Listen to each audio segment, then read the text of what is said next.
তাই আপনারা মূল রাজনৈতিক দল আমরা একমত হয়েছিলাম। দুর্ভাগ্যের বিষয়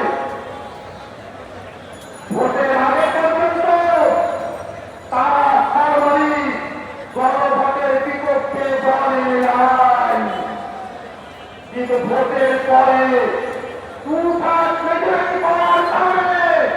তারা জনগণের বাইরে বিভ্রান্তি দেখানোর সাহস করছে।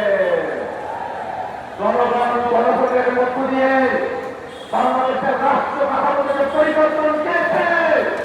আজকে 2/3 ক্ষমতা করে তারা সেটাকে অমান্য করার পায়তারা করছে।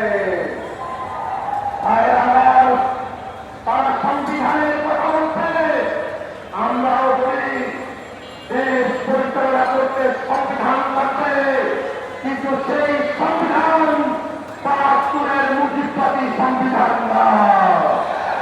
সেই সংবিধান শেখ হাসিনার সংবিধান না। সেই সংবিধান কোন দল বিএনপির সংবিধান না। দেশ পরিচালনার জন্য সংবিধান লাগবে, সেই সংবিধান হতে হবে